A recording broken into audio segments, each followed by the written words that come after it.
Hello guys, स्वागत है आपका चैनल अरविंद नाथ लेक्चरर इकोनॉमिक्स में। आज हम पढ़ने जा रहे हैं प्रोक्ता सीरीज़ की तीसरी सीरीज़। तो और इस सीरीज़ में हम पढ़ेंगे उपभोक्ता संतुलन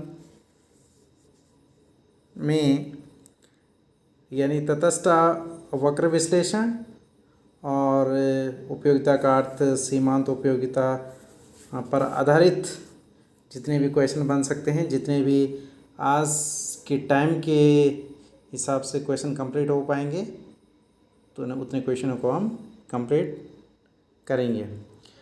तो आइए, क्वेश्चन नंबर फर्स्ट है, एक तटस्थ वक्र पर उपभोक्ता यदि x वस्तु की मात्रा बढ़ाना चाहता है तो उसे y वस्तु की मात्रा कम करनी पड़ती है, क्योंकि x एवं y वस्तुएं एक दूसरे के पूरक होती है या x एवं y एक दूसरे के प्रतिस्थापन पदार्थ हैं।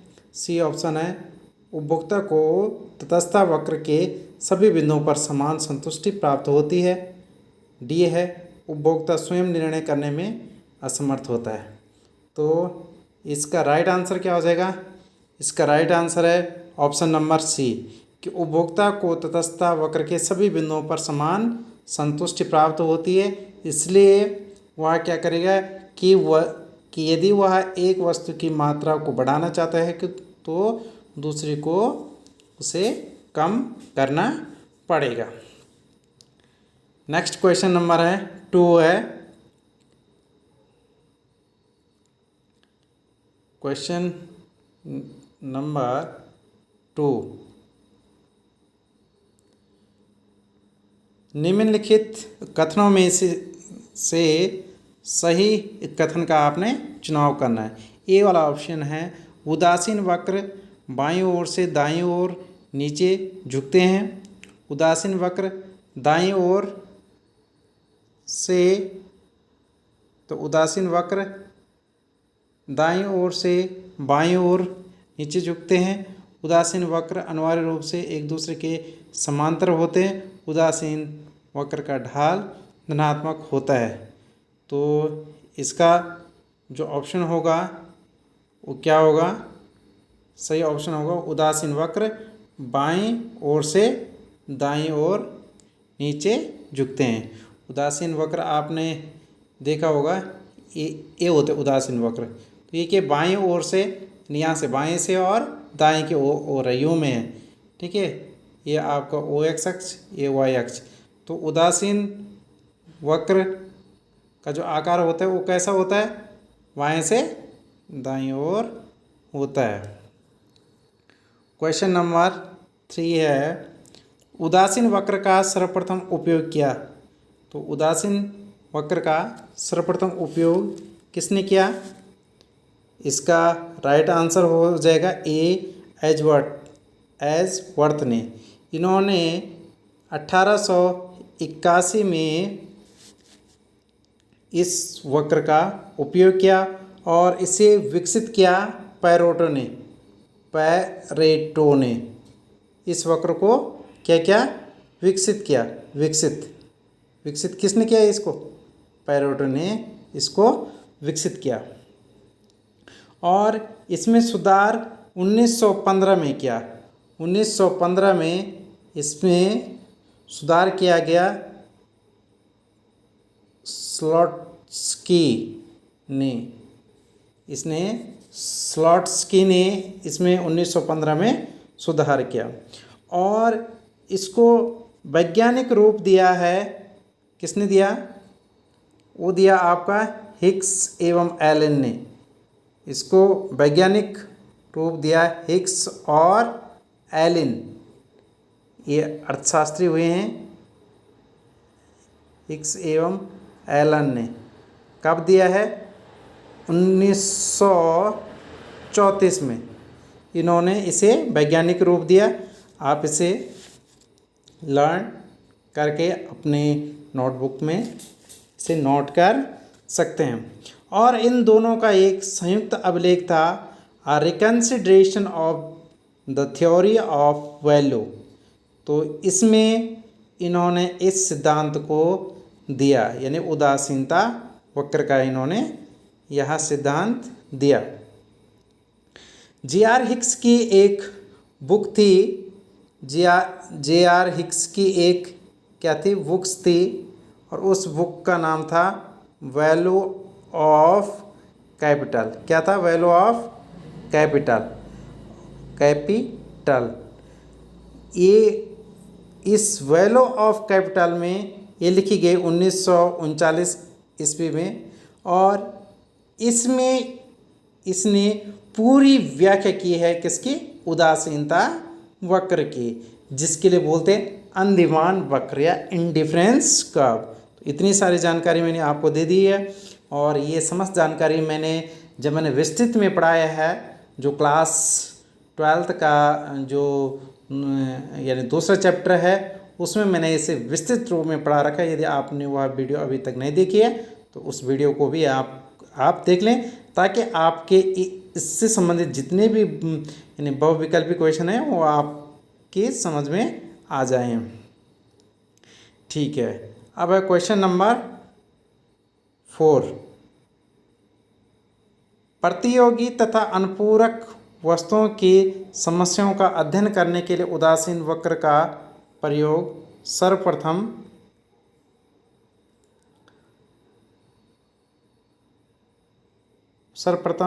किस बुक में किया गया? ये है मैथमेटिकल फिजिक्स नामक पुस्तक में, या मैनुअल इकोनॉमिक्स पॉलिटिक्स में, या इकोनॉमिक पुस्तक में, या वैल्यू ऑफ कैपिटल में। तो इसका जो राइट आंसर है कि अनुपूरक और जो प्रतियोगी वस्तुएं हैं उसके जो समस्याओं का अध्ययन है, तो उदासीन जो वक्र हैं, तो उदासीन वक्र का प्रयोग किया गया है किस चीज़ में? यानी मैनुअल इकोनॉमिक पॉलिटिक्स नामक पुस्तक में। Clear? Now the question number 5।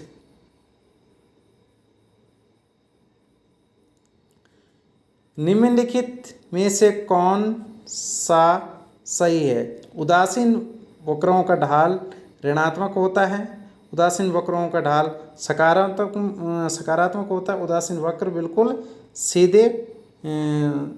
सीधे होते हैं, या प्रत्येक बिंदु पर बढ़ती जाती है, या प्रत्येक बिंदु पर स्थिर रहती है, क्योंकि उपभोक्ता को एक तटस्थ वक्र के विभिन्न बिंदुओं पर समान संतुष्टि मिलती है। क्या हो गया? 5, अरे ये गलत हो गया।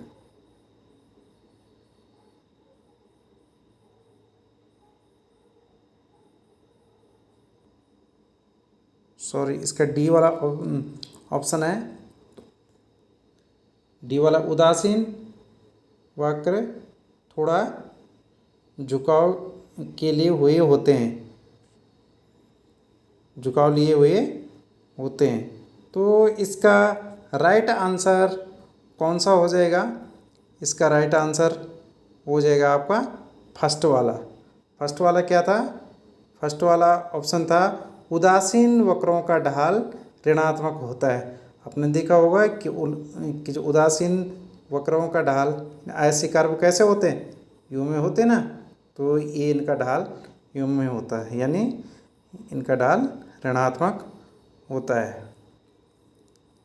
अब है क्वेश्चन नंबर 6। क्वेश्चन नंबर 6 है, यदि दो वस्तुएं पूर्णतः प्रतिस्थापन हो तो इसका तात्पर्य यह होगा कि वह अलग हैं, वह अलग वस्तुएं न होकर के एक वस्तु की दो भिन्न इकाइयाँ अपना अस्तित्व समाप्त कर देती तथा एक नए रूप में प्रकट होती है। उपयुक्त में से कोई नहीं। यदि दो वस्तुएं क्या हो, पूर्णतः प्रतिस्थापन हो, यानी एक दूसरे के स्थान पर जिनका प्रयोग कर सकते, तो इसका तात्पर्य क्या होगा? इसका तात्पर्य ये है कि वह अलग अलग वस्तुएं न होकर के एक ही वस्तु की दो भिन्न भिन्न इकाइयाँ होगी। तो इसका आंसर बैठ रहा है सही, कौन सा वाला, बी वाला। Clear. Now question number 7।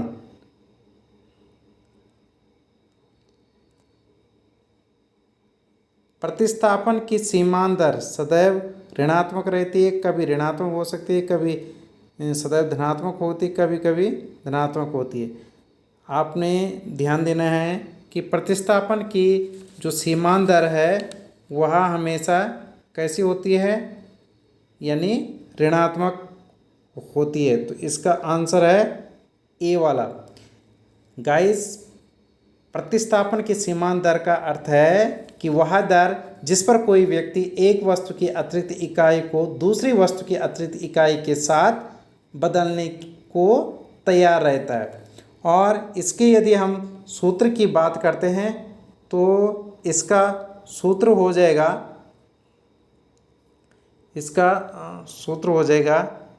MRS/XY is equal to Y वस्तु की मात्रा में कमी, वाई वस्तु की मात्रा में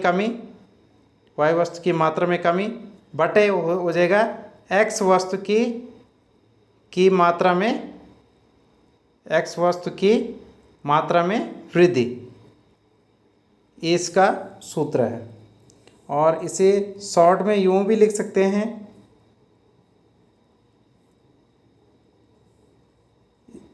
इसे किस रूप में लिखा जा सकता है, इसे हम इस रूप में भी लिखा डेल्टा वाई बटे डेल्टा एक्स। यानी जितने तुम क्या करना चाह रहे हैं, एक्स वस्तु की मात्रा को बढ़ाना चाह रहे हैं और जितनी वाई वस्तु की मात्रा में कमी करनी चाह रहे हैं, तो डेल्टा वाई बटे डेल्टा एक्स हो जाएगा। क्लियर। अब है क्वेश्चन नंबर 8। जब दो वस्तुएं पूर्ण प्रतिस्थापन होती है तो उनके बीच प्रतिस्थापन सीमांत दर होती है, स्थिर रहती है, बदलती रहती है, घटती है या बढ़ती है। तो कैसे रहती है? पूर्ण प्रतिस्थापन जब वस्तुएं होती है तो उनके बीच की जो दर कैसी रहती है? स्थिर रहती है। पूर्ण प्रतिस्थापन में ऐसा इसका मांग वक्र बनता है, यानी स्थिर रहती है। जो सीमांत प्रतिस्थापन की दर होती है वो कैसी रहती है? स्थिर रहती है। Question number 9। तटस्थ वक्र एक दूसरे को कभी नहीं काटते हैं। क्यों नहीं काटते हैं? तो क्योंकि दो अलग अलग तटस्थ वक्रों पर क्योंकि वह समान संतुष्टि प्रदान करते हैं।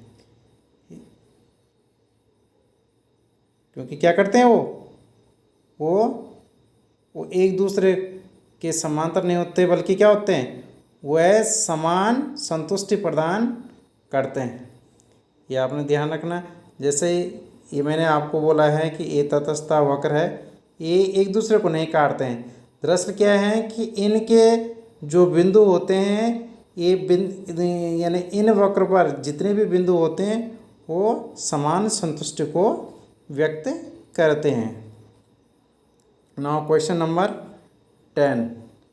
ज्यों ज्यों उपभोक्ता बाएं से दाईं ओर तटस्थ वक्र पर जाता है त्यों त्यों प्रत्येक अलग संयोग के लिए प्रतिस्थापन की सीमांत दर क्या होती है?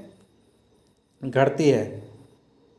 जो सीमांत प्रतिस्थापन दर मैंने आपको अभी बोला कि अतिरिक्त यानी वह दर जिस दर पर कोई व्यक्ति क्या करता है, एक वस्तु की अतिरिक्त इकाइयों को दूसरी वस्तु की अतिरिक्त इकाइयों के साथ बदलने को तैयार रहता है। तो जो ये दर है ये कैसी होती है? ये हमेशा घटती जाती है। नाउ क्वेश्चन नंबर 11 है पूर्ण प्रतिस्थापन वस्तुओं के संदर्भ में की स्थिति में तटस्थ वक्र एक अनिवार्य शर्त है, तटस्थ वक्र एक महत्वपूर्ण मान्यता है, तटस्थ वक्र एक अपवाद है, तटस्थ वक्र के समांतर स्थिति को व्यक्त करते हैं। तो यह एक अपवाद है, यानी क्या पूर्ण जो प्रतिस्थापन वस्तुओं के संदर्भ में क्या है, यानी तटस्थता वक्र कैसा होता है, यूं समांतर हो जाता है। जबकि तटस्थता वक्र कैसा होता है, ऊपर से नीचे की ओर होता है जनरली। लेकिन जब पूर्ण प्रतिस्थापन वस्तु होती है तो तटस्थता वक्र जो है ओ एक्स अक्ष के समांतर होता है, यानी ऐसे कर्व ऐसा हो जाता है। ठीक है, तो इस चीज़ को भी आप ध्यान में रखेंगे। Now the question number 12। Question number 12 है एक्स वस्तु, क्वेश्चन नंबर 12 है एक्स की वाई के लिए प्रतिस्थापन की सीमांत दर, यानी marginal rate of substitutional of X Y. तो ए वाला है वाई की वह मात्रा जिसका एक्स की प्रत्येक अतिरिक्त इकाई को प्राप्त करने के लिए उपभोक्ता त्याग करने को तत्पर रहता है।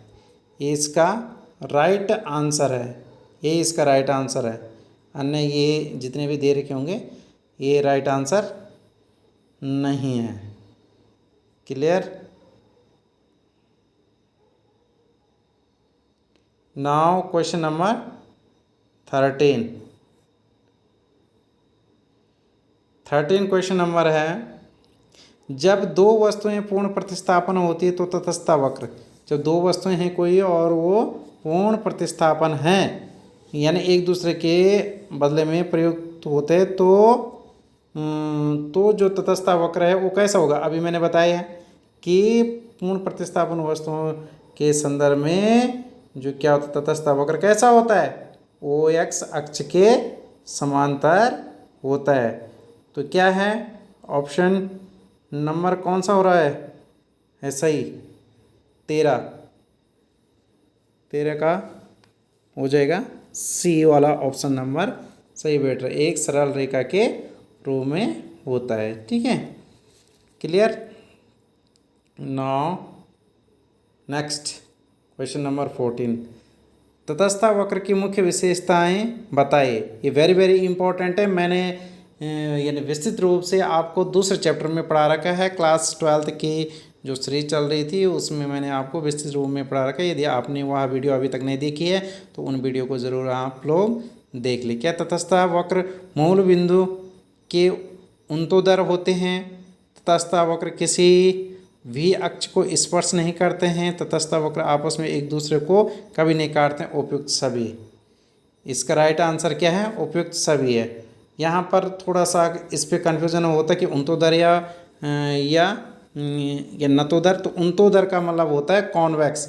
ये देखिए ये तटस्थता वक्र है तो ये मूल बिंदु है और मूल बिंदु की ओर, या फिर कह सकते हैं कि जो मूल बिंदु के अक्ष होते हैं ये एक्स अक्ष और वाई अक्ष होते हैं, तो इनकी ओर ये क्या होते हैं? नतोदर होते हैं यानी कॉन्वेक्स, यानी ये उभरा हुआ है। इस साइड से क्या है ये उभरा हुआ है, यानी ऊपर की ओर है वो। ठीक है, उभरा हुआ, तो इसके लिए बोलते हैं नतोदर। तो ये इनकी विशेषताएं हो गई। ठीक है, नाउ द क्वेश्चन नंबर 14 कि तटस्थता वक्र की मुख्य विशेषता हो गई। ठीक है, 15 अब जब उपभोक्ता एक संयोग को छोड़कर के दूसरे संयोग को अपनाता है तो उसे एक वस्तु के उपभोग में वृद्धि करने के साथ साथ दूसरी वस्तु के उपभोग में इस प्रकार से कमी करनी पड़ती है कि उपभोक्ता को पहले से अधिक संतुष्टि प्राप्त हो सके, पहले से कम संतुष्टि प्राप्त हो सके, समान प्रतिस्थापन कर प्राप्त हो सके, या पहले के समान ही संतुष्टि प्राप्त हो सके। तो इसका आंसर क्या होगा? आंसर होगा डी, कि जब वह एक वस्तु की अपेक्षा दूसरी वस्तु को लेगा तो वह क्यों ऐसा करेगा, क्यों दूसरी वो वस्तु की मात्रा को कम कर देगा? भाई ये पहले के समान ही यदि उसको संतुष्टि प्राप्त मिल रही है तभी वह ऐसा कर सकता है। तो इसका ऑप्शन नंबर डी वाला ऑप्शन सही है। Question number 16। अब देखिए क्वेश्चन नंबर है 16 है, यदि x तथा y, यदि x तथा y दो वस्तुएं हैं तथा उनके विभिन्न संयोगों से प्राप्त कुल संतुष्टि को z से प्रदर्शित किया जाता है, तो निम्नलिखित में से कौन सा संयोग बिंदु उपभोक्ता पसंद करेगा? 5x plus 12y is equal to Z, 4x plus 7y is equal to Z, या उपयुक्त में से कोई से भी। तो क्या है, जब वो आप बोल रहे हैं कि दो वस्तुएं हैं और उनके विभिन्न संयोगों से प्राप्त जो कुल संतुष्टि है, कुल संतुष्टि को यदि जेड से यानी प्रदर्शित किया जाता है, तो इसका ऑप्शन हो जाएगा डी वाला होगा सही, सॉरी सी वाला इसलिए होगा कोई सा भी, यानी वो क्या करेगा, चाहे इस वाले संयोग को लेगा चाहे इस वाले संयोग। क्यों? क्योंकि जो उसको संतुष्टि प्राप्त हो रही है वो दोनों से कितनी हो रही है, जेड हो रही है, समान संतुष्टि हो रही है। और समान संतुष्टि जब क्या होता है किसी उपभोक्ता को मिलता है किसी भी संयोग से, तो वह किसी भी विकल्प को अपना सकता है। अब क्वेश्चन नंबर 17 है, ऊंचे तटस्थ वक्र नीचे तटस्थ वक्र की तुलना में नीचे संतुष्टि स्तर को प्रदर्शित करते हैं। वो जो ऊंचा जो संतुष्टि वक्र ए है IC1 और ये है IC2। तो ये बोल रहा है कि जो IC2 है वो कम संतुष्टि वक्र को प्रदर्शित कर रहा है। तो क्या ये सही है? नहीं, ये सही नहीं है। ये क्या है? गलत है। तो ऑप्शन है इसमें सही, गलत, अनिश्चित या उपयुक्त में इससे कहीं नहीं। तो 17 का आंसर क्या हो जाएगा? बी वाला गलत, ये गलत तथ्य है। क्वेश्चन नंबर 18 है, जब दो वस्तुएं एक दूसरे के पूर्ण पूरक होती है तो उनका प्रयोग सदैव होता है, एक निश्चित अनुपात में होता है, बदलते हुए अनुपात में होता है, बढ़ते हुए अनुपात में होता है, घटते हुए अनुपात में होता है। क्या होता है? पूर्णतः जब वस्तुएं पूरक होते हैं, एक दूसरे से संबंधित होते हैं, तो एक निश्चित अनुपात में किया जाता है, तो उनका प्रयोग क्या होता है? एक। इसका ऑप्शन नंबर ए क्या हो जाएगा? सही हो जाएगा। तो उन दोनों वस्तुओं का एक निश्चित अनुपात में प्रयोग करना पड़ता है, ठीक है, तभी उनसे हमें अधिकतम संतुष्टि मिल सकती है, नहीं तो हम उनका ढंग से यूज़ नहीं कर पाएंगे, क्योंकि वो बोल रहे हैं कि पूरक का मतलब है वो एक दूसरे से कोरिलेटेड है। Now the question number 19।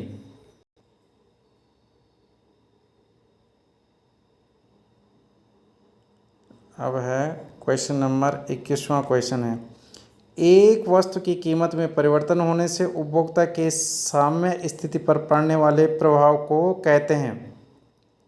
यानी जब कीमत में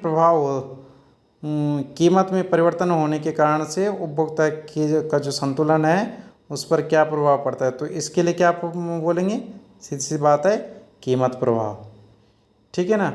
क्वेश्चन नंबर 22 है, प्रतिस्थापन प्रभाव के अंतर्गत उपभोक्ता अपने संयोग का बिंदु बदल लेता है या उपभोक्ता के संतुष्टि स्तर पर कोई प्रभाव नहीं पड़ता। सी वाला है, एक ही तटस्थ वक्र पर बना रहता है। उपयुक्त सभी। प्रतिस्थापन प्रभाव के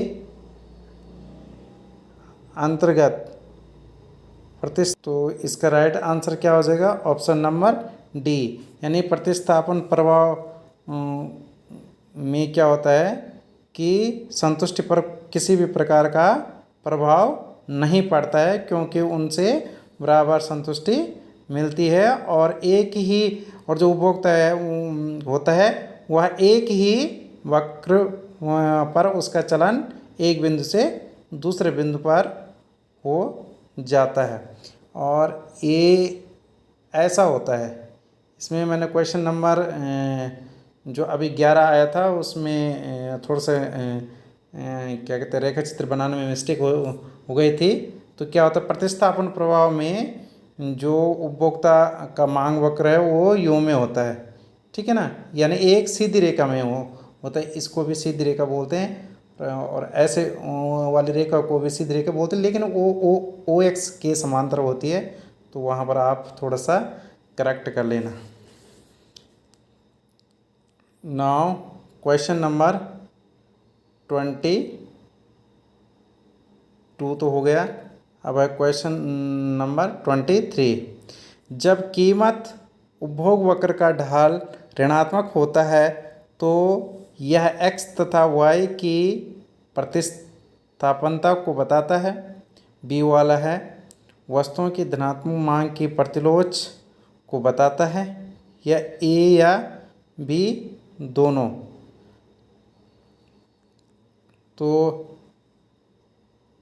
तो इसका ऑप्शन क्या हो जाएगा, ए और बी दोनों, यानी सी वाला। क्योंकि जब भी ऋणात्मक ढाल होता है कीमत तो उपभोग यानी वक्र का, तो वो क्या करता है, प्रतिस्थापनता को भी बताता है और वस्तुओं की धनात्मक मांग को भी बताता है। Now the question number 24।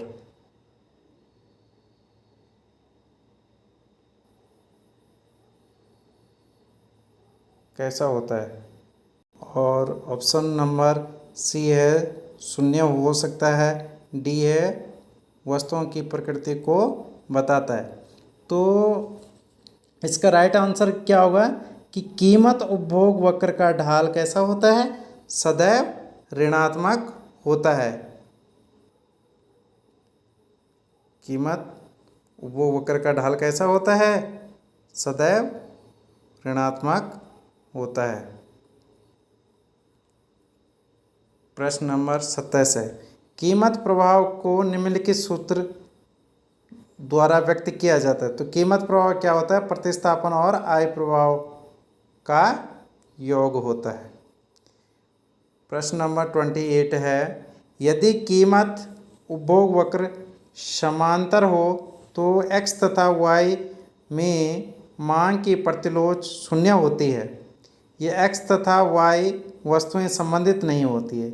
यह x वस्तु की कीमत कम होने से यद्यपि x वस्तु का उपभोग बढ़ जाता है, किंतु उसका y के उपभोग पर कोई प्रभाव नहीं पड़ता है, या उपयुक्त सभी।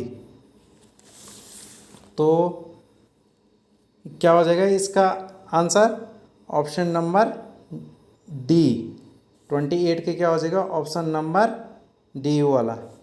क्योंकि यदि कीमत उपभोग वक्र क्या है, समानांतर हो, तो ओके एक्स तथा वाई वस्तुएं मतलब संबंधित नहीं है, और एक्स तथा वाई में मांग की जो है प्रतिलोच शून्य होती है, और एक्स वस्तु की कीमत कम होने पर यद्यपि एक्स वस्तु की का जो उपभोग है वो बढ़ जाता है, किंतु उसका वाई के उपभोग पर कोई प्रभाव नहीं पड़ता है। उपयुक्त सभी, ये सभी ऑप्शन इसके सही बैठते हैं। क्वेश्चन नंबर है 29। प्रतिस्थापन प्रभाव का चिन्ह ऋणात्मक होता है क्योंकि, यानी जो प्रतिस्थापन प्रभाव है उसका चिन्ह ऋणात्मक होता है। ये ऑप्शन है, प्रतिस्थापन प्रभाव वस्तु की कीमत एवं मांग में विपरीत संबंध स्थापित करता है। प्रतिस्थापन प्रभाव वस्तु की कीमत और मांग में सीधा संबंध स्थापित करता है। वस्तु की कीमत शून्य होती है, वस्तु की मांग शून्य होती है।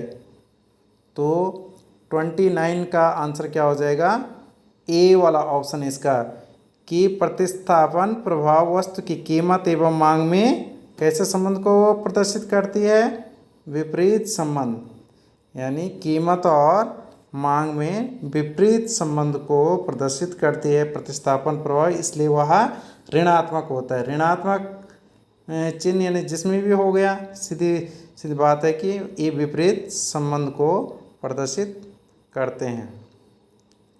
Question number 30।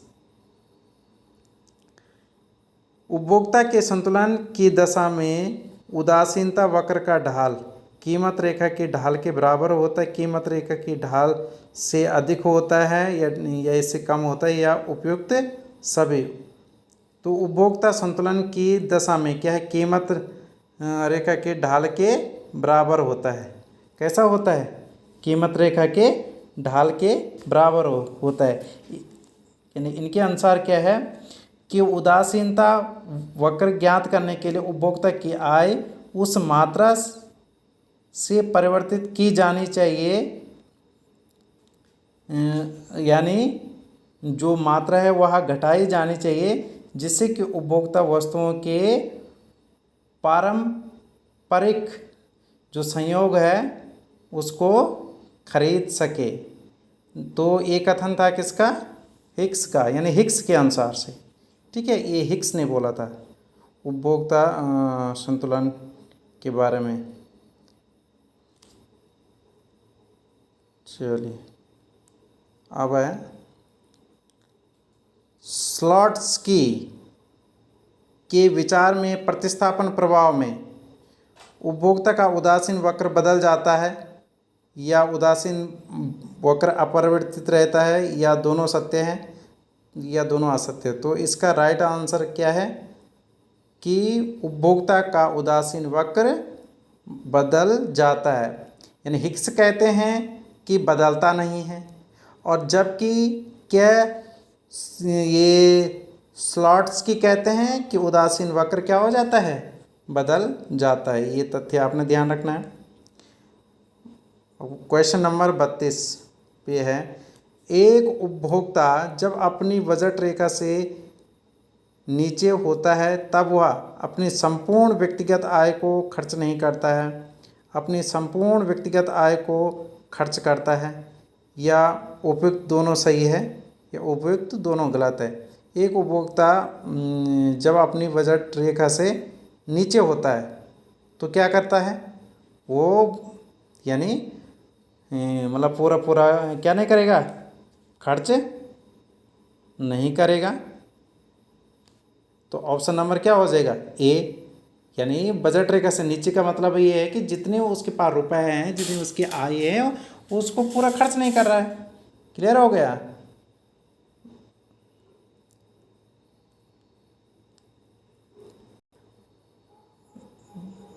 अब आते हैं प्रश्न नंबर 33 की ओर। हिक्स के अनुसार प्रतिस्थापन प्रभाव में उपभोक्ता का उदासीन वक्र बदल जाता है या उदासीन वक्र अपरिवर्तित रहता है। मैंने अभी बताया, ऑप्शन नंबर बी इसका सही है। प्रश्न नंबर 34 पर जाते हैं। यानी निम्न वस्तुओं में मांग का नियम क्रियाशील नहीं होता है, मांग का नियम क्रियाशील होता है। तो क्या है, निम्न वस्तुओं यानी जिसे घटिया वस्तु भी बोलते हैं, इन्फीरियर गुड्स में मांग का नियम क्रियाशील होता है। ये ध्यान रखना आप इस चीज़ को। फिर प्रश्न नंबर 35 पे चलते हैं। उदासीन वक्र की वक्रता निर्भर करती है, यानी जो उसका वक्र है वो निर्भर करती है दो वस्तुओं के मध्य स्थानापन्नता के अंश पर, दो वस्तुओं के मध्य पूरकता के अंश पर, दो वस्तुओं के मध्य स्थानापन्नता एवं पूरकता दोनों के अंश पे। 35, तो 35 का आंसर क्या होगा, तो ये ऑप्शन नंबर बी, दो वस्तुओं के मध्य पूरकता के अंश पर निर्भर करता है। यानी उदासीन जो क्या वक्र है उसकी वक्रता जो है किस पर निर्भर करती है, दो वस्तुओं के मध्य पूरकता के संदर्भ में कि वो आपस में कैसे रिलेटेड हैं। ठीक है, उनका एक दूसरे से किस प्रकार से संबंध है। 36वां क्वेश्चन है, आय प्रभाव सदैव धनात्मक होता है ऋणात्मक होता है।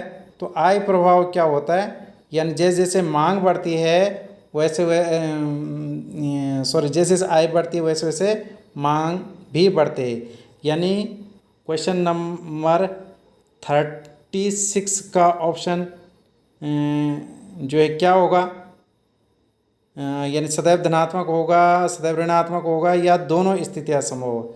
तो इसका जो राइट आंसर है वो क्या है, ऑप्शन नंबर सी वाला है। सी क्या है, दोनों संभव है। यानी ये क्या वस्तुओं की प्रकृति पर निर्भर करती है कि सामान्य वस्तु है या घटिया वस्तु है या किस प्रकार की वस्तु होती है। तो सामान्य वस्तुओं के संदर्भ में जैसे जैसे आयु बढ़ती है वैसे वैसे क्या होती है, उनकी मांग भी बढ़ती हैं।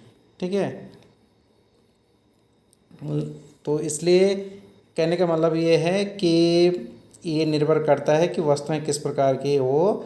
तो ये धनात्मक भी हो सकता है और ऋणात्मक भी हो सकता है, इसलिए ऑप्शन नंबर सी इसका राइट आंसर हो जाएगा। अब प्रश्न नंबर 37 है, प्रतिस्थापन प्रभाव सदैव होता है तो यह कैसा होता है, ऋणात्मक। ध्यान रखें कि प्रतिस्थापन प्रभाव यानी का मतलब ऐसा सापेक्ष वस्तुओं की कीमत में परिवर्तन होने के कारण से होता है। ठीक है, यानी प्रतिस्थापन प्रभाव किसके कारण से होता है, यानी सापेक्षिक वस्तुओं के जो मूल्य होता है, कीमत होता है, उसमें परिवर्तन होने के कारण से। तो इसका जो प्रभाव होता है वो कैसा होता है, हमेशा ऋणात्मक होता है। क्वेश्चन नंबर 28, निम्न वस्तुओं में आय प्रभाव सदैव होता है, यानी निम्न बोलते हैं इन्फीरियर गुड्स। तो इन्फीरियर्स जो गुड्स होते हैं उनमें आय प्रभाव कैसा होता है, ऋणात्मक होता है। अब दो चीज़ें अभी मैंने मतलब बताया था कि जो सामान्य वस्तुएं होती है तो सामान्य वस्तुओं में कैसा होता है आय प्रभाव, धनात्मक, यानी आय बढ़ेगी तो क्या होगा, लोग अधिक से अधिक वस्तुओं का प्रयोग करेंगे। लेकिन जो घटिया वस्तु होती है या निम्न वस्तुएं होती है, जैसे जैसे आय बढ़ेगी वैसे वैसे उनकी मांग लोग क्या करेंगे, कम करेंगे। लोग जो अच्छी वस्तुएं तो वो क्या करेंगे, यूज़ करेंगे, न कि घटिया और मतलब जो क्या नकली वस्तुएं हैं उनका प्रयोग कम करेंगे। क्वेश्चन नंबर 39, कीमत रेखा का ढाल प्रत्येक बिंदु पर बदलता है, प्रत्येक बिंदु पर स्थिर रहता है, या उपयुक्त दोनों असत्य है या दोनों सत्य। कीमत रेखा का ढाल क्या होता है, प्रत्येक बिंदु पर क्या रहता है, स्थिर रहता है, यानी 39 का क्या हो जाएगा, बी। अब है लास्ट क्वेश्चन है 40 तक की आज की वीडियो में करते हैं, क्योंकि ज़्यादा करना सही नहीं है, क्योंकि आज के टाइम को जो मद्देनज़र रखते हुए आज इतना ही करेंगे। तो ये मैच करने हैं सूची फर्स्ट को सूची सेकंड से आपने मिलाना है। सूची फर्स्ट में सिद्धांत है और सूची सेकंड में संबंधित अर्थशास्त्री हैं। तो यहाँ पर देखिए कॉर्डिनल उपागम सिद्धांत दिया है। कॉर्डिनल उपागम सिद्धांत जो है वो किसने दिया है, मार्शल ने दिया है। ये वाला जो ये वाला ऑप्शन है उसका राइट आंसर क्या है, 2 बी वाला है, मार्शल ने। कॉर्डिनल यानी कॉर्डिनल का मतलब है गणनावाचक, और बी है अधिमान वक्र उपागम, अंधिमान वक्र उपागम, इंडिफरेंस कर्व। तो इसके लिए बोलते हैं ऑर्डिनल थ्योरी। तो ये किसने दिया है, ये दिया है J.R. हिक्स ने। इसका जो ऑप्शन नंबर 3 वाला सही है। और तीसरा है प्रकट अधिमान उपागम थ्योरी, किसने दी है, प्रकट अधिमान उपागम थ्योरी किसने दी है, P.A. सैमुअल्सन ने, ये दिया है सैमुअल्सन ने। और लास्ट वाला जोखिम वर्णों का नव उपयोगिता सिद्धांत, ये दिया है वान न्यूमैन मोर्जेस्टीन ने। तो इस प्रकार से इसका जो राइट ऑप्शन है वह बैठ रहा है 40 का जो राइट ऑप्शन है इसके अनुसार वो कौन सा बैठ रहा है, सी वाला ऑप्शन। नंबर क्या है, सी। 40 का सी वाला ऑप्शन नंबर क्या है, सही बैठ रहा है इसके अनुसार से जो मैंने आपको अभी बताएं। तो गाइस, आज की वीडियो आपको कैसी लगी है? इस वीडियो में मैंने पूरी व्याख्या सहित आपको बताया है कि ऐसा नहीं कि मैंने बिना समझाए कि आपको बताया, बल्कि मैंने ये कोशिश की है कि मैं आपको इसको स्पष्टीकरण सहित आपको बताऊं। तो थैंक यू गाइस।